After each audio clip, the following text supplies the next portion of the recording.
Nobody referred to this aspect of the matter because it seems there was a consensus that the second aspect of the problem, as discussed by constitutional writers, it is the essence of statehood, namely representation of the various interests, diverse people, diverse cultural and other aspects, which is the purpose of the representation in the upper house.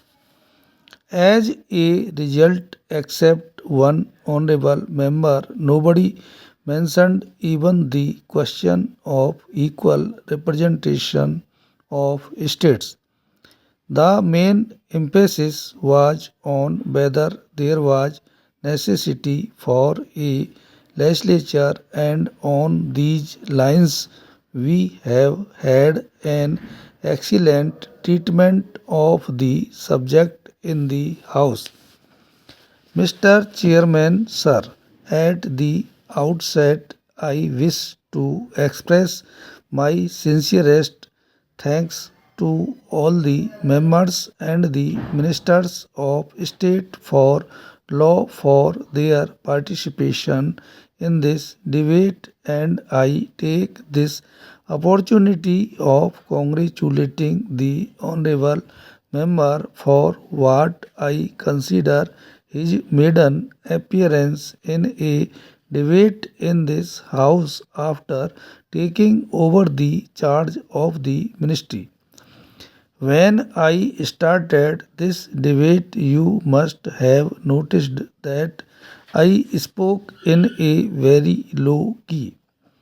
I spoke in a low key because I was apprehensive that, as my amendments are to curtail the number of members of some states, passions may be roused, and if passion is roused, the purpose of the discussion would be lost. I am happy that members approached the debate dispassionately and calmly, and in fact, we had a very good discussion as I see it on all points. My honorable friend criticized the whip system, and I understand why he has criticized, because it appears that the whip of his party did not permit him to speak in the presidential address debate. Therefore, what he could not speak in the presidential address debate, he tried to speak here, and though most of what he said had no relevance to the subject matter except referring to my bill, once his whole speech was on other subjects. Therefore, I think I need not reply to them. As this morning the Prime Minister has replied to all the points, and during the debate on the presidential address there was enough discussion on these points.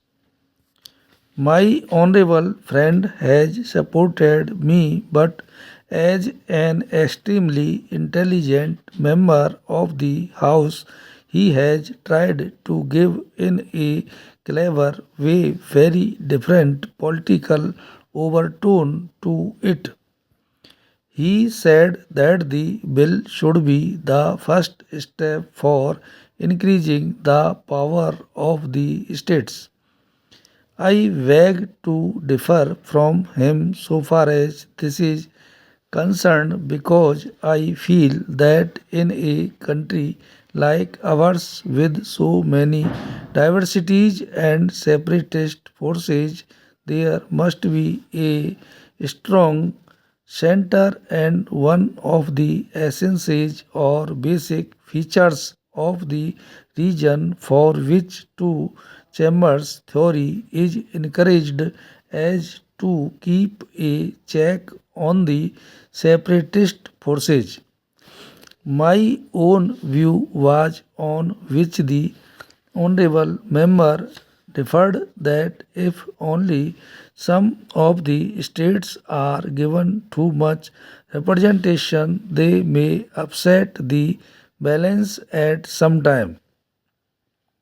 The bill to give more representation and powers to the states is not welcome as this shall lead to rise of the separatist forces. Therefore, our constitution has laid the basis of a strong center in the interest of unity as such. I am honored to be present here with President and Secretary General and other leaders at the launch of the UN Democracy Fund. This was proposed by President at the UN General Assembly last year and has received widespread acclaim.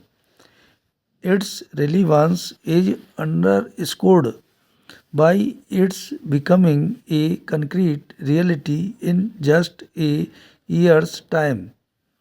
May I take this opportunity to express our solidarity with the people of New Orleans and other regions devastated by the destructive fury of Hurricane Katrina. Sign of interrogation.